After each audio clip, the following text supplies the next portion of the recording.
Jaron Boots Ennis, after his impressive performance against Elemontes Stanionis, eliminates Elemontes Stanionis before the 7th round. Boxing fans is questioning what's next for Jaron Boots Ennis. It's your boy, Mr. 926, a.k.a. Bushido the Dragon, a.k.a. the Black Mage, a.k.a. I could just do this all day, the two-time demonetized champion of the world. I need y'all to get the likes up, man. Get the likes up. Check it out, man. Jaron Boots Ennis. We talked about quite a bit after his fight with Elemontes Stanionis. Stanionis got dismantled by Jaron Boots Ennis. Didn't want to get up after the 6th round. But moving forward, boxing fans is questioning what's next for Jaron Boots Ennis, who put up a spectacular performance in contrast to the performances prior. Moving forward, we're looking at guys like Vergil Ortiz Jr., Brian Norman Jr., Mario Barrios, maybe a guy like Ryan Garcia, Rolando Romero.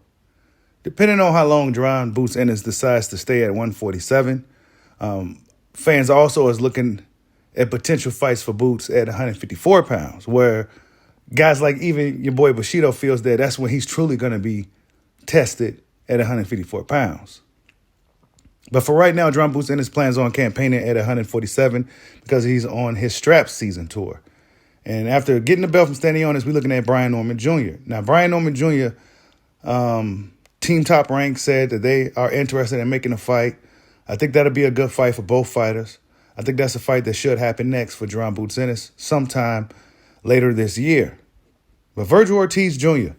is a rival of Jaron Boots Ennis, former 147-pound fighter, and there's always been a comparison between the two fighters. Some may say that Vergil Ortiz is more battle-tested, that he had the tougher road. But if you look at Jaron Boots Ennis, and salute to my boy Boxing Habit, who always drops the facts, whether you like it or not, he has the comparison. And he says Boots is greater than Vergil Ortiz. Has Boots been lineal champion? Yes. Has Vergil been lineal champion? No. Has Boots been a unified world champion? Yes. Has Vergil? No. Has Boots been a ring world champion? Yes. Has Vergil? No. The number of world title defenses. For Boots, he has 3.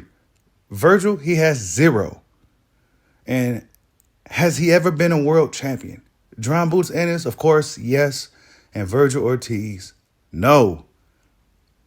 So when we're looking at the two fighters, who I still think that's possibly one of the biggest fights to be made in boxing in the near future, whenever it decides to happen, right? It can happen soon or it can happen later. But I think if it happens later and if both guys keep winning, it'll be a much, much bigger fight for boxing and the fighters. But Jaron Boots Ennis was able to accomplish more as far as fighting for world titles, fighters, as far as obtaining world titles, starting to unify a weight class. He's starting to, really add some accolades to his resume.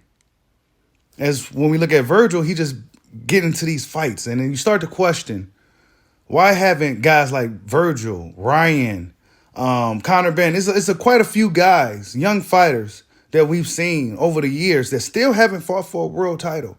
But box fans is heavy critical on guys that actually are fighting for world titles, moving up in weight class, collecting belts, unifying divisions. We have a lot of criticism for those guys, but these other guys, they don't necessarily even fight for world titles. They'll leave sanctioning bodies. They'll move up a weight class. They'll go fight somebody else in defense of just fighting the guy they were supposed to fight. They'll become a mandatory for a world title, and then they won't even go for the smoke. We've seen it from guys where it was mandatories to face Demetrius Andrade. Jaime Munguia, for example, didn't want the smoke, didn't want to fight him. What's going on, yo? Right? Jaron Boots Ennis accomplished a lot more than Vergil Ortiz. Actually, I think that's one of the fights for Boots Ennis is Vergil Ortiz. But strange enough, boxing works in weird ways. Ryan Garcia and Rolando Romero are fighting at 147 pounds, for those who didn't know, right? They're just saying, you know what, we're done with 140, we're going right to 47. Both guys are ranked number 2 and 3, I believe, in the WBA sanction body. So whoever wins that fight likely will be pushed to be the next guy in line for Jaron Boots Ennis. Strange how that works, right? Whatever the case, Jaron Boots Ennis, I think it's going to be interesting to see how things play out for Boots.